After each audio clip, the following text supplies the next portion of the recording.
Hi, Elaine. How are you? Hi, Penny. How are you? I couldn't be more excited than to have Taylor Kanzler, our friend that we've both worked with in schools, on the podcast today. And I think that when I first thought about big ideas for moves that leaders make, trust was one of the first ones that I had on my list.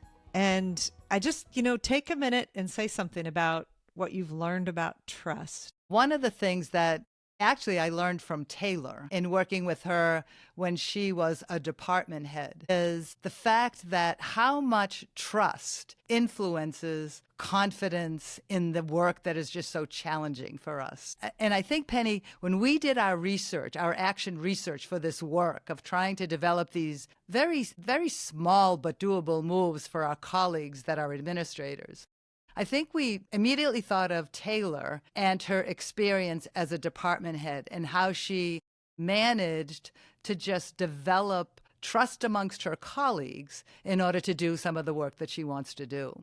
So I wanted to tie that into the connection between trust and building confidence in our colleagues to do this very difficult work. Such an important connection. Here's the other one that's been rattling around in my head this week that I haven't even talked to you about yet.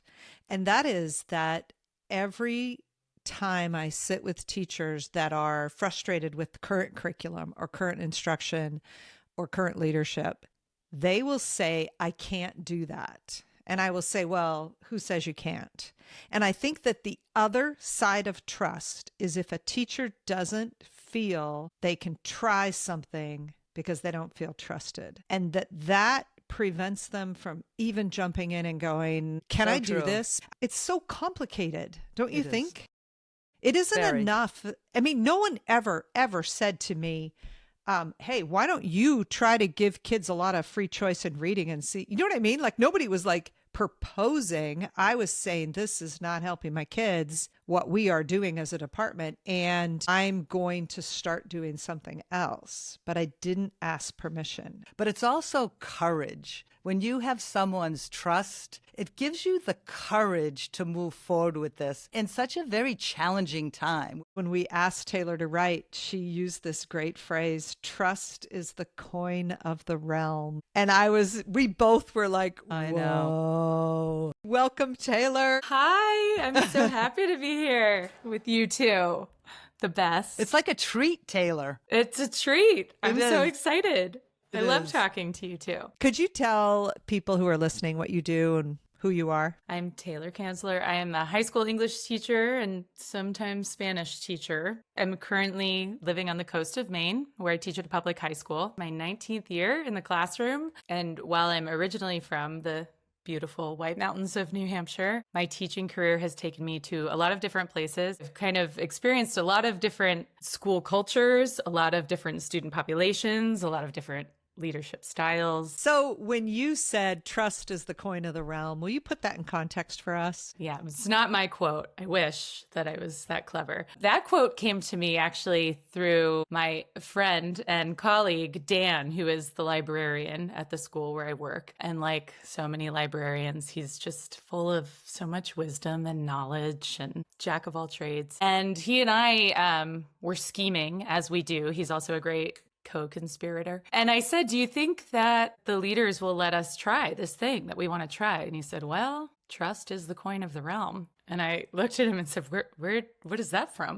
He said, oh, it's from this great George Shultz essay that he sent to me. And I hadn't read it until then. It's an essay that he wrote late in life that he was asked to write, reflecting on all of the things he had learned as a leader. And I don't have the quote right in front of me, and I will not say it as eloquently as it's written, but the thrust of his essay is that trust is the thing. He said whether it was the war room, the locker room, the classroom, the family room, the boardroom, when trust was in the room, good things happened. That was his decades and decades of leadership. He was able to distill down to that single idea that no matter what organization, in what context, when trust was present, good things happened, period. It was that simple. And I started thinking about that and how true that is within our own classrooms, between student and teacher, between students and peers, between colleagues, teacher to teacher, but vertically as well. And I think a school, as we all know, it's an ecosystem, right? Everything that happens in the classroom is reflective of what's happening in the larger school community, the relationships between the leaders and the faculty. And I think that once we get trust kind of moving through that circuit, that's when good things start happening everywhere. So I'm really interested in how leaders and teachers, who I think are leaders, build and sustain relational trust with each other. I think it's really hard to do, but in my years of teaching, I would agree with the quote. I think where there is trust, good things are happening in those schools. And in the opposite, where there is not, things get broken. Yes, and people leave, and really great, effective teachers will go elsewhere. So tell us a little bit about your work with Dan. I wanted things to be project-based and multi and interdisciplinary. He brought in an environmental science teacher that he knew. She was a veteran teacher, but he said, she also is thinking the same thing. Let me connect you to. So he brought us together for a conversation, and the three of us kind of cooked up this idea that we were going to teach a class that was going to have students earning both an English and an environmental science credit.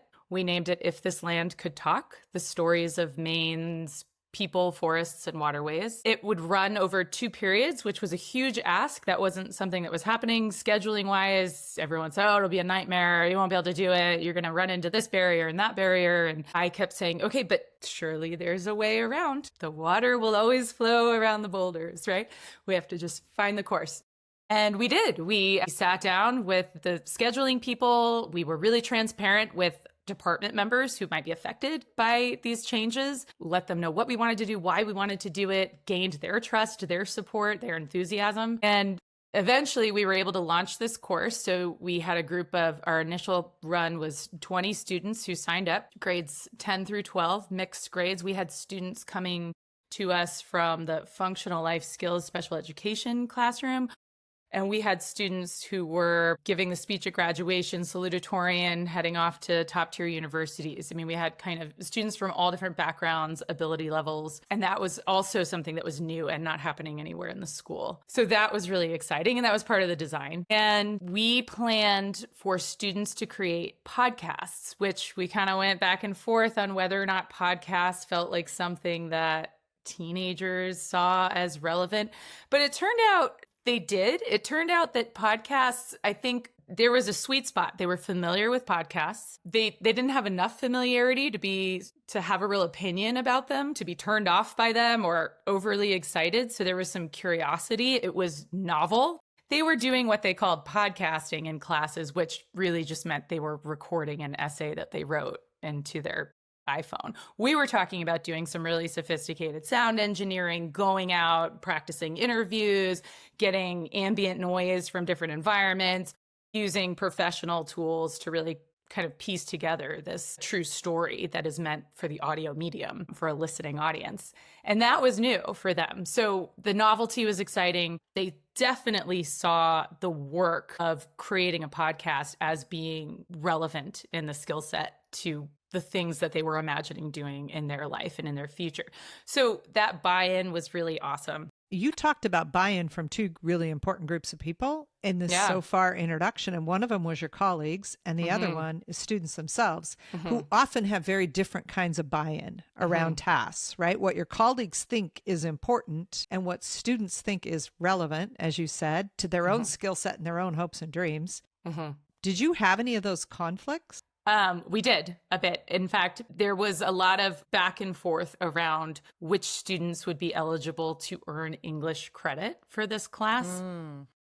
So in the pilot year, the department, they were leery of the idea that we were giving English credit to students who weren't writing a traditional essay, who weren't reading canonical novels. They agreed to award English credit to seniors only, because in our program of studies, that's the year where seniors have a lot more choice in the classes that they take. And so I think it was more comfortable for people to say, okay, well, we'll just think of it as another English elective, like poetry or creative writing. So all of our students were producing podcasts. That was their assessment. So instead of an essay that they were writing and handing to a teacher, an audience of one, they realized that these students were publishing their work on Spotify, on a platform that was accessible to the whole world. And in addition to that, the students, they presented in a showcase to the community clips of their podcasts, and they talked about their process, and they had created promotional posters to kind of drum up some excitement in the community about coming to watch this presentation.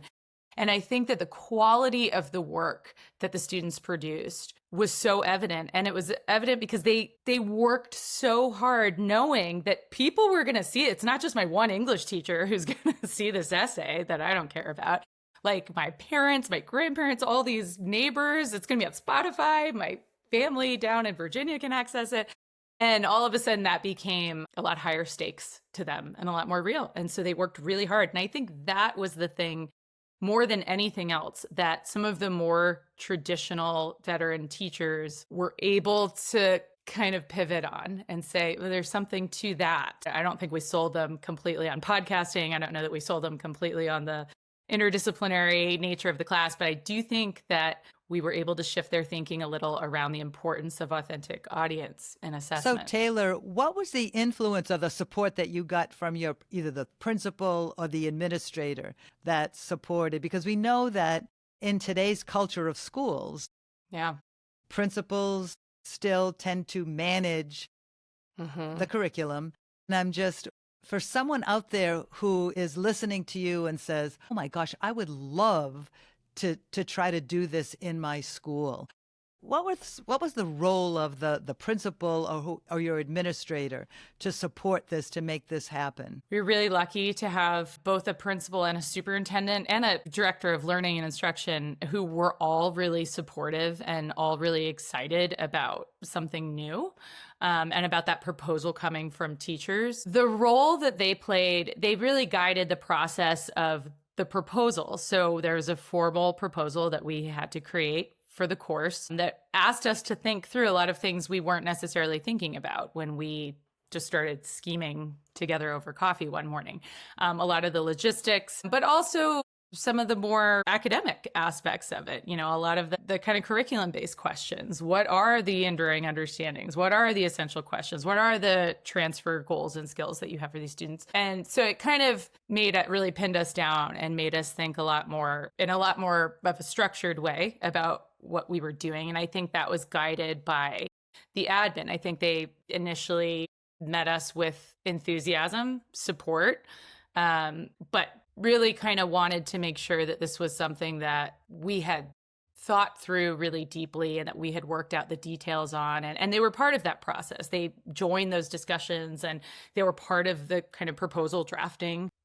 This team of leaders, they were a team that from the beginning, from my time at the school, they loved to sit down and talk about ideas. I mean, in the busy, chaotic world of school leaders, I can say that all three of these leaders loved nothing more than the opportunity to sit down with a faculty member and chat for 15 minutes about big ideas. And that was incredibly valuable to me in building my trust that when I came to them with a big idea, they were here for it. They were excited about it. They were going to entertain it. I love to hear you talk about that because I just want to connect it when our writing, when we were really talking about what these small moves are for administrators.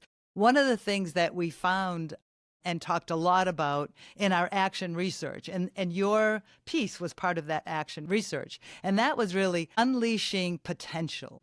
Penny and I talked a lot about that, and how do leaders unleash potential in their colleagues, teachers, kids, whomever? And I really appreciate your sharing that with all of us, and Penny and I and the people that are listening, because that's what you've described, that the role of this principal allowed you to unleash the tremendous potential that you had for developing this for your students. It's remarkable. It really is. It really is. And the other piece that she mentioned that I think we don't pay enough attention to is they were preventing you from failing by giving you guardrails that are going to make more people accept what this proposal is. Because if you just went in with guns blazing, it's going to be great, and your colleagues or other stakeholders ask the questions and you hadn't thought of them, that puts you in a perilous place. So a good leader not only listens, but says, if we're going here, I'm going to help you get there, which you defined so well. And I know that there are teachers who want to lead curriculum in new ways. They want to make it relevant. And even if, Taylor, even if it were only they want to try it for a unit, but they get afraid to do that because they're not sure how to sell it or how, because we can't think through everything. And that has got to have come into play. Like you thought it would go one way. And so give us a hurdle that you ran across that you weren't expecting. Yeah, I think guardrails is the exact right way to say it. I think the biggest stumble that we encountered was just the way that we approached in the first pilot year. We had this vision of these students engaging in this year-long project that they were going to pick a topic related to Maine's environment, and they were going to spend the whole year researching it and developing this podcast, which they would present toward the end in the spring of the school year. But it became really apparent to us around January that expectation was misguided. That was way too long of a project for students. They were sick of the project. They didn't want to do it anymore. We got together with our principal and he said, yeah, I'm with you. I also thought it was going to go well, but I think we underestimated how quickly they would pick up the technology. They're digital native. It took them no time to learn this stuff. Yeah. So he helped us. He helped us come up with a plan and figure out how we were going to pivot and what we were going to do and how we were going to communicate that to the families, how we were going to communicate it to the school community, to all of the different stakeholders in this project. And again, that just trust, that knowing there's nothing that feels worse than the vulnerability of being out there, of taking this big leap, this big swing, and then it flops and you look around and everyone's abandoned you and you're on your own. I mean, it's a terror that's so palpable. I think it prevents people from taking risks all the time. And when you believe that you have this leader who's going to be there and who's not only going to help you figure out how to get back on your feet and keep it going, but who's going to say, okay, everyone, nothing to see here. Don't worry. We've got everything under control, who believes in you and will make everything okay. That is huge. And it really helped keep us going. Do you know what I think is interesting about that example too, Taylor, though, is you didn't even know that existed. The trust meant that you took the leap before you knew he would do that. You had enough intuitively established already in your relationship with this principal to know that principal might or would help you figure it out. You're trusting that he's going to be there. Yeah. And I he's think trusting you. Definitely. I didn't know. It was a leap of faith and I trusted that would happen. And I think that part of the reason why I felt confident that he would be there, why I felt confident in that trust, was that he as a leader modeled his own failures. I mean, when he made mistakes, he owned it publicly. He was really transparent when things weren't going well. It let me know that he saw failure as an opportunity, that it wasn't something he was afraid of. His instinct wasn't to place blame on others when something didn't go well. And so I think I picked up on some of those subtle cues from his leadership style that if I were to fail, he would afford me the same grace. If I was sitting here listening to this podcast, I imagine one thing I'd be thinking is, what kind of school community is this? Because in my community, I hear teachers say this all the time. Our parents have expectations for these kids and they're not going to like how loose this is. And did you get any of that from your community of teachers or people? Sure. Yeah. I mean, our school, we live in an affluent area. It's considered a high achieving school. Almost 100% of our students go to 4-year college and university. So certainly there were some raised eyebrows around whether or not this was rigorous enough for the students. And I think that honestly that this again was the leader. We talked about this and his response was, that's not for you to worry about. This is our work. And sometimes we need to hear the messages coming in from the outside. And sometimes we need to be the ones giving the message to the outside. And in this case, we're the ones saying, this is what we're doing. It is rigorous. It is important. It is innovative. If you don't want your child to sign up, that's fine. And he said, and let them come. You build it and they will come. And 20 of them did. And like I said, they were students from all walks of life who also trusted us. I mean, these students were taking a huge risk signing up for this class. It was a brand new class. They didn't know what it was going to be. And it was unlike anything that the school had ever run. But it was a lot of students who knew me or who knew my co-teacher or who knew Dan, the librarian who was involved. And they trusted us and they took the class. So do you see the possibility of replicating this in your community school? Definitely. And I think, I think there are always going to be those parents that and the families who are nervous about change, who want their children's education to look like it looked for them. But I also think that we give a lot of space to I think it's a very thin margin. I actually am encouraged by how much positive response we've had from the community, how many parents actually seem really excited about something new. Because I think a lot of this is post-pandemic world. I think they see the reality that times have changed. The kids they need something new. And I think that they don't know what it is. And in some ways, I think it's really exciting. For all of the noise about how terrifying education has become as a space, I think that there's a lot of opportunity right now for us to really take the reins and move in a new direction. And I think for the first time in a long time, families are like, we don't know what to do. Please show us the way. Well, on that positive note. No, it is. Gosh. And I want to ask you one last question about this experience.